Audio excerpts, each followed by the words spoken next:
ఆంధ్రప్రదేశ్లో మాజీ ముఖ్యమంత్రి వైఎస్ఆర్సీపీ పార్టీ అధినేత జగన్మోహన్ రెడ్డి గారు ఏపీ ఎన్నికల్లో ఇటీవల ఓడిపోయిన సంగతి తెలిసిందే. అధికారంలోకి వచ్చిన కూటమి సర్కారు దాదాపుగా 11 నెలల కాలం పూర్తవుతున్న నేపథ్యంలో అందరి చూపు ఇప్పుడు మాజీ ముఖ్యమంత్రి జగన్, అలాగే దేశంలో అత్యున్నత గొప్ప స్థానంలో ఉన్న ఎన్డీఏ సర్కార్ మధ్య సంబంధాలు ఎలా ఉన్నాయి అనే దానిపై ఇప్పుడు చర్చ జరుగుతోంది. తాజాగా జగన్మోహన్ రెడ్డి గారు సంచలన ఎత్తుగడ్డలతో అడుగులు ముందుకు వేయడంతో ఒక్కసారిగా కేంద్రం ఉలికి పడినట్టుగా తెలుస్తోంది. ఇటీవల కాలమంతా కూడా గడిచిన అధికారంలో ఉన్నప్పుడు జగన్మోహన్ రెడ్డి గారు 5 ఏళ్ల పరిపాలనలో కానీ ఈ పొద్దు కానీ ఎప్పుడు కూడా జగన్మోహన్ రెడ్డి గారు పెద్ద ఎత్తున కేంద్ర నిర్ణయాలను గట్టిగా తప్పుబట్టిన సంఘటనలు పెద్దగా లేవు. కొన్నిటికి తాను మద్దతు ఇచ్చేవారు, మరికొన్నిటి వారికి తటస్థంగా ఉండేవారు, ఇక మరికొన్నిటి వారికి మద్దతు లేదు అనేది స్మార్ట్గా చెప్పేవారు తప్ప గట్టిగా నిలదీసే కార్యక్రమం ఏ పొద్దు చేయకపోగా తాజాగా జగన్మోహన్ రెడ్డి గారు మాత్రం ఊహించని రీతిలో అడుగులు ముందుకు వేస్తూ ప్రయాణం సాగిస్తున్నారు. ఆంధ్రప్రదేశ్లో రాష్ట్ర వ్యాప్తంగా జగన్మోహన్ రెడ్డి గారు పతనం కాలేదు. ఆయన 40% ఓటు బ్యాంకు కలిగిన లార్జెస్ట్ పార్టీగానే ఉన్నారు. సింగిల్గా జగన్కు ధీటుగా నిలబడే శక్తి సామర్థ్యం ఉన్న పార్టీ ఏది కూడా లేదు అన్నది అటు ముఖ్యమంత్రిగా చంద్రబాబు నాయుడు గారికి, డిప్యూటీ సీఎం హోదాలో ఉన్న పవన్కు, దేశ ప్రధాని అయిన నరేంద్ర మోదీ గారికి కూడా తెలుసు. అందుకే జగన్మోహన్ రెడ్డి గారితో ఎలాంటి గొడవలకు ససేమిరా అంటున్నారట. తాజాగా కేంద్రం ఓ ఇంటర్వ్యూలో పాల్గొంది. దేశ ప్రధాని నరేంద్ర మోదీ గారు ఓ ప్రముఖ ఛానల్కు ఇచ్చిన ఇంటర్వ్యూలో తాను ఒక విషయాన్ని ఉండబద్దలు కొట్టారు. ఆంధ్రప్రదేశ్లో కూటమి అధికారంలో ఉంది అంటే చంద్రబాబు నాయుడు గారు తెలుగుదేశం పార్టీకి సంబంధించిన వ్యక్తి, అలాగే జనసేన పార్టీకి సంబంధించిన అధినేత పవన్ కళ్యాణ్, వీళ్ళిద్దరితో సఖ్యతగా ఉంటున్న మీరు ఆంధ్రప్రదేశ్ మాజీ ముఖ్యమంత్రి వైఎస్ఆర్సీపీ పార్టీ అధినేత జగన్మోహన్ రెడ్డి గారితో మీకు ఎలాంటి సంబంధం ఉంది? మీరు మిత్రపక్షమా లేదంటే శత్రుపక్షమా ఏంటి అన్నట్టుగా ప్రముఖ ఛానల్ అడిగిన ప్రశ్నకు దేశ ప్రధాని నరేంద్ర మోదీ గారు జగన్ గురించి మాట్లాడారు. ఆంధ్రప్రదేశ్లో తెలుగుదేశం పార్టీ, జనసేన ఇప్పుడు మీ కూటమిలో ఉన్నారు. ఈ క్రమంలో జగన్ మీతో ఉన్నట్ట లేనట్ట అని సదరా ఇంటర్వ్యూయర్ ఈ ప్రశ్న అడిగారు. దీంతో దేశ ప్రధాని నరేంద్ర మోదీ గారు ఇలా సమాధానం ఇచ్చారు. ఆంధ్రప్రదేశ్లో ప్రస్తుత ప్రభుత్వం మళ్ళీ గెలుస్తుందని నేను అనుకోవడం లేదు. ఆంధ్రప్రదేశ్లో ఆర్థిక పరిస్థితి బాగా లేదు. ఆ ప్రభావం కింది స్థాయి వరకు వెళ్ళింది. ఎప్పుడు కూడా జగన్ మాకు రాజకీయ మిత్రపక్షం కాదు. పార్లమెంట్లో జగన్ తన సందర్భాన్ని బట్టి మద్దతుగా ప్రకటించారు. ఆయన ఓ రాష్ట్రానికి ముఖ్యమంత్రి, నేను దేశానికి ప్రధాని. రాజకీయాలకు అతీతంగా ఏ రాష్ట్రమైనా ఏ పార్టీ అయినా తోడ్పాటు ఖచ్చితంగా ఉంటుందని, ఆంధ్రప్రదేశ్లో టీడీపీ, జనసేన మాతో కలిసి ఉన్నప్పటికీ జగన్మోహన్ రెడ్డి గారి వైఎస్ఆర్సీపీ పార్టీ పట్ల రాజకీయంగా ఖచ్చితంగా పక్కన పెడితే వ్యక్తిగతంగా మా మద్దతు ఎప్పుడూ ఉంటుంది అనేటట్టుగా దేశ ప్రధాని నరేంద్ర మోదీ ఈ మాటలు మాట్లాడారు. తాజాగా ఇది గత ఎన్నికలకు ముందు సందర్భంగా దేశ ప్రధాని మాట్లాడి ఉన్నట్టు స్పష్టంగా కనబడుతుంది. అయినప్పటికీ కూడా ఇక్కడ పర్ఫెక్ట్గా కొన్ని సింక్ అవుతున్నాయి.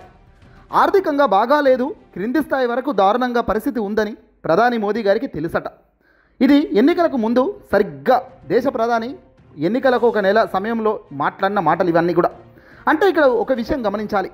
చంద్రబాబు నాయుడు గారు కానీ పవన్ కళ్యాణ్ కానీ హామీల వర్షం కురిపిస్తున్నప్పుడు, సూపర్ 6 ఇచ్చేస్తాము అని వాళ్ళు ప్రకటిస్తున్నప్పుడు దేశ ప్రధాని నరేంద్ర మోదీకి అది సాధ్యం కాదు, వీళ్ళు ఇచ్చే హామీలు ఉట్టవే అనేది క్లియర్ కట్గా తెలుసు. కానీ వారించలేదు, తప్పు చెప్పలేదు. చెప్పింది చేయలేనప్పుడు క్రెడిబిలిటీ పోతుందయ్యా, ఇలా చెప్పకూడదు అని వాళ్లకు మందలించలేదు. ఏదైనా కానీ గెలుపు కోసం గుర్రం పరిగెడదామన్నట్టుగా ముందుకు నడిచారు. తీరా ఈ కార్యక్రమంలో భాగంగా ఇందులో భాగంగానే చంద్రబాబు, పవన్ కళ్యాణ్ ఇద్దరు మేనిఫెస్టో పట్టుకున్నప్పుడు ఆ బీజేపీకి సంబంధించిన క్యాండిడేట్కి పట్టుకోలేదు అని ఆ రోజు విమర్శించారు చాలామంది.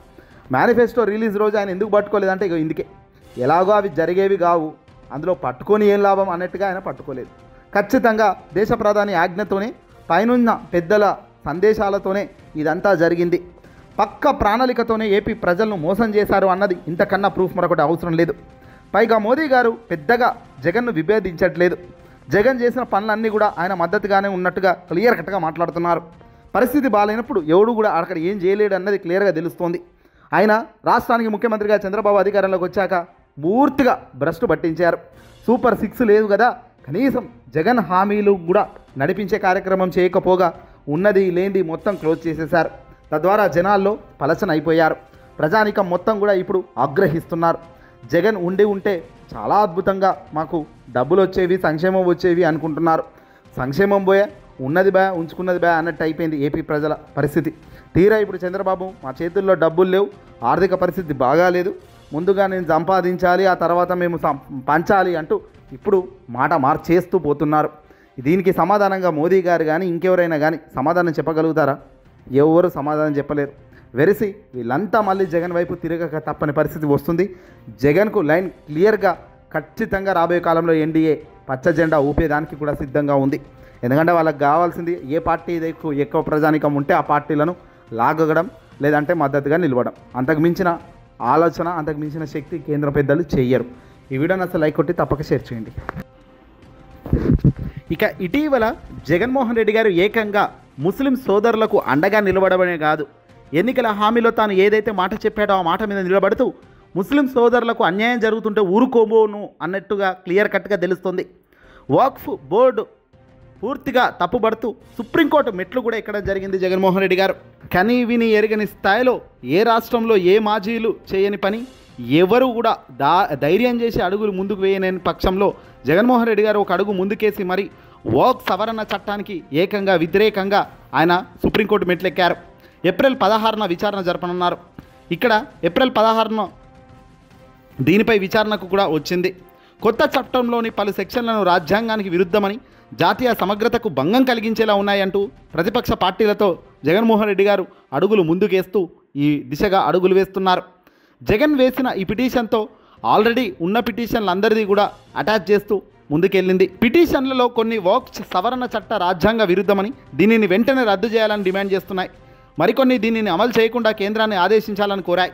పార్లమెంట్ బడ్జెట్ సమావేశాల్లో భాగంగా ఈ నెల మొదట్లో సుదీర్ఘ చర్చల అనంతరం ఇటు లోక్సభలో అటు రాజ్యసభలో వక్ఫ్ బిల్లుకు ఆమోదం లభించిన విషయం తెలిసిందే.